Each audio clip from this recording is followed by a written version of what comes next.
Maple Class. Hello Maple Class. Your challenge today is to either in your garden, because I know some of you are very lucky and have lots of trees, or on a walk, is to identify some different trees that you can see.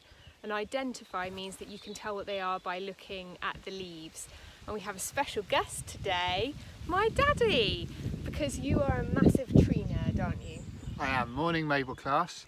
So I really love trees, and on the farm we've got lots of really old trees, but we've got quite a few new trees, and I planted a wood about 20 years ago, which is where we're standing today, which has got about 6,000 trees, and Mrs. Toe had her wedding here. Yep. And Harvey, her brother, also had his wedding here. It's a special wood. It is a special wood, and it's named Tom's Wood, as Mrs. Toe's granddad was called Harry Toms, and he's no longer with us unfortunately, but this was his farm, so we've named it after him.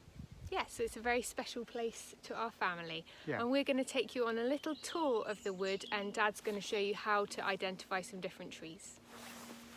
So the first tree we're going to show you is... This is a very special tree for you because this is a field maple and your Maple Class. So this is a lovely tree. If you look at the shape of the leaves, and an easy way to think of maple is if you look at anything Canadian, and they very often have a maple leaf with Canadian things. Like maple syrup. Like maple syrup. Yeah. So when you go shopping, if you have a look at the maple syrup, you'll see a leaf that shape. So, and there are different types of maple. This one is called a field maple, and grows very well here. And if Mrs. Toe can just move the camera, we'll show you what the bark looks like as well. So it's lovely. It's got lots of moss and lichen on it. And so lots of trees have all sorts of insects that live on them, and field maple is one of those. So lots of insects and bugs and things that are good for the environment. Love trees. Okay. Hi, so the next tree we're going to look at is an oak tree. So this is one of the most common trees in England and Britain, and really distinctive leaves. If I can show you one of those. So this is one of the easiest trees to identify, and oak trees grow to be really old. So some oak trees are 600 or 700 years old. Beautiful old trees, and oaks support huge numbers of insects, birds and wildlife. So there's probably about 300 different types of insect, butterfly, moth and Wow. various other animals all like to feed from an oak tree. So they're fantastic for the environment. And oak trees produce acorns, which lots of birds and mammals eat acorns. And if you ever look up a bird called the jay, jays are the birds that spread those acorns, and then new oak trees germinate from those acorns. But acorns are taken by lots of animals, and quite a few animals bury them and eat them in the winter for food. And next I'll show you where an animal goes very close to this tree.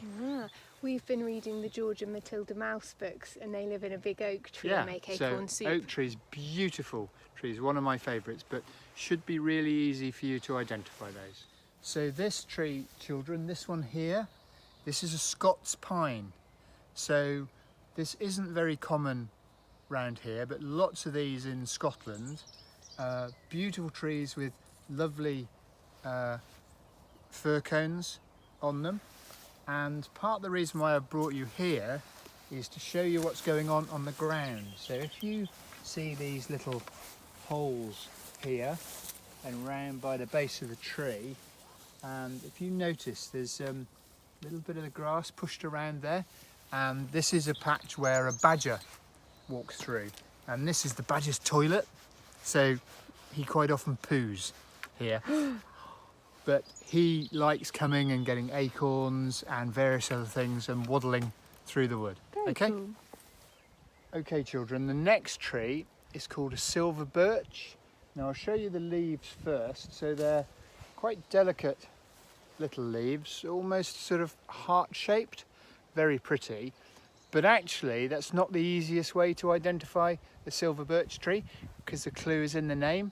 And they've got very distinctive bark that's sort of silver white, if you can see, and it peels as well. It peels off. So that's the easiest way to see a silver birch. Lots of them about, and they are one of the first trees to grow up when there's a bit of space where trees can grow. They don't last as long as some of the other trees. They don't last as long as an oak tree, for example, but they grow very quickly and very beautiful bark, and lots of different variations of them, and the bark is absolutely stunning on them. They're okay? my favourite trees. So that's Mrs. Toe's favourite tree. I'm going to show you my favourite tree next. Okay, so this next tree is quite rare nowadays, but back in medieval times, in the Middle Ages, this was one of the most common trees in England, and it's called a wild service tree. And if you remember back to the maple leaf, the leaves look quite similar, They do. don't they, to a maple, and sometimes they're mistaken for that. But they've got lovely silvery bark, and this is actually my favourite tree. So this is maybe a test for mum or for dad. When you're out walking and you've found a field maple, just get to see whether they can find any wild service trees anywhere. These produce lovely fruit that's called a checker, and sometimes you'll see pubs around the place called the Checkers Inn, Yeah. and they're named after the fruits from these trees, because the fruits from these trees used to flavour beer before people used hops to do that. And the Prime Minister's house in the country, where he meets various people, is called Checkers, and that is also named after this tree. I didn't know that. Bet you didn't know that. Every day is a school day. Okay, so the next tree, which has got lovely, beautiful sort of heart-shaped leaves. This is a lime tree. It's called a small leaf lime.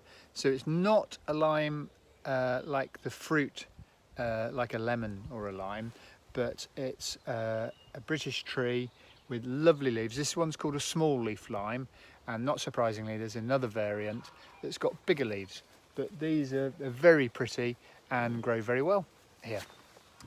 So this is our next tree, and this is a wild cherry tree, so quite a distinctive leaf, so that's quite easy. What does See? distinctive mean, Daddy?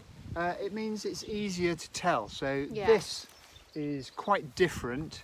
If you think what the oak leaf looked like with the rounded bits all the way around it, this one is quite long. It's got serrated, so little like teeth around the edges, and little veins that are running up it, which are how the tree gets food. Just like we have veins in our Just like bodies. we have veins, so do trees. And this is a wild cherry tree, so it produces, they're green at the moment, but these will go red later on, little cherries, and birds absolutely love these trees. So later in the year, loads of birds will come and feed from this tree, and it also has very distinctive, lovely bark with little stripes all the way Oh yeah. all the way around it. Should we go closer? Should we go closer? And it's quite. If I move those out of the way, if you see, it's all Sorry. it's almost like little zebra Yeah. stripes. So it's quite. So when you're identifying trees, we're using leaves today, but also bark is an easy way to do that as well. Yeah. Cool. Okay. So our next tree is a hawthorn tree, and if you see, this one's got beautiful flowers. These ones are white, but sometimes they can be pink as well. Very small tiny leaves on this one, and you need to be very careful with hawthorn because the branches have spikes on them, and it's very easy to get one of the thorns in your fingers, so be careful with those. But very pretty. You can see all the flowers, and that's part of the way that you can show that it's a hawthorn tree, is by seeing the nice flowers. And also, some of you are really good at spotting whatever jewellery I'm wearing at school, and I have a hawthorn leaf necklace that you might have seen me wearing, a bit like, you know, you like my wedding rings that are from plants. I've got a leaf one that's a hawthorn by the same lady. Our next tree is a hazel tree. So this is the leaf from a hazel, and hazel is really useful. So hazel produces lots of nuts, so hazelnuts. So birds and animals love hazels because they can use them for feed, and some animals like squirrels will bury the nuts and use them in the winter. But hazel is a really useful wood and is used a lot in the countryside for different things. And this lovely walking stick, which is what Mrs. Toe and her husband Sam gave me for my 60th birthday in February, this is made from hazel wood. So lots of people in the countryside cut hazel down. That's called coppicing, because this tree, if you cut it right at the bottom, so there's only about that much standing up, it just grows straight back again. And people can use the wood for making gate posts or in a vegetable garden to grow things up, making sticks, and lots of different purposes. So lovely, useful tree. Nice. And in the story The Gruffalo, the nut that the mouse finds in the wood is a hazelnut. So this is the youngest tree that I've shown you so far. This is called a beech tree. So very pretty leaves, and this is another tree that the bark on the trunk helps identify it, because beech trees have very, very smooth bark. Now, we don't have very many beech trees here, but this tree is very special because the people I work with bought me this for my 60th birthday present. So I've planted it here, but because the weather's been very dry in the last few weeks, I've had to bring out some buckets and water it. But as you can see, it's just beginning to grow well now, and the leaves have all come out, so I'll need to look after it. And I've got a stake here so that it helps it so the wind doesn't blow it over, So you've, and a little tie to help it. And so it's a bit taller than me at the moment, but that will grow to maybe 25 or 30 meters high. Wow. And live for a very long time, hopefully.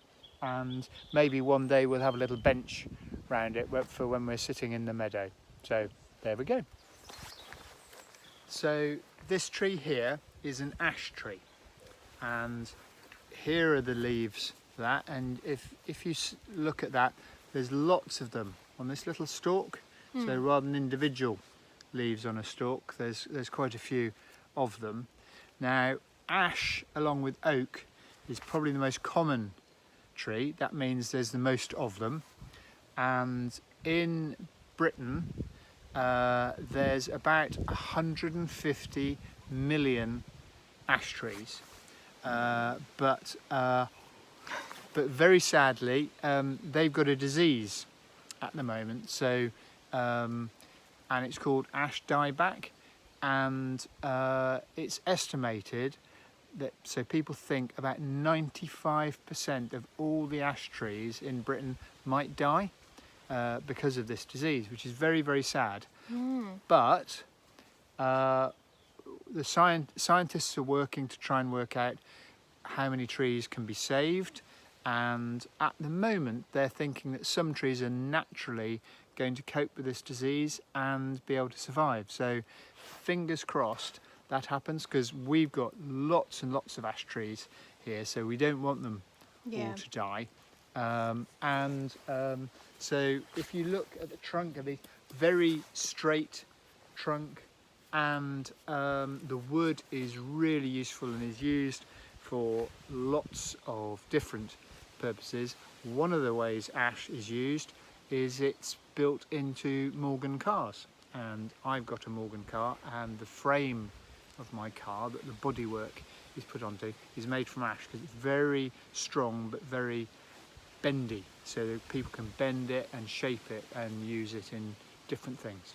So there you are. Cool. And I think that's the last of our trees today. That's the last of our trees. So thanks very much, Daddy. So enjoy, and can I just recommend something for you and your parents to look at? If you look at the Woodland Trust on their website, they've got a really great app that you can download onto phones, and that helps you identify trees. So it's got some really useful little things. So when you're out for a walk, if you're not sure, it can give you some questions to answer and will tell you what kind of tree you're looking at. Cool, so we look forward to seeing what trees you find. So you can use the video we made today to help you, and if you ask your mummies and daddies, they can help you use the app or any books you have, and we can't wait to see what you find. Yeah, so I'm looking forward to that.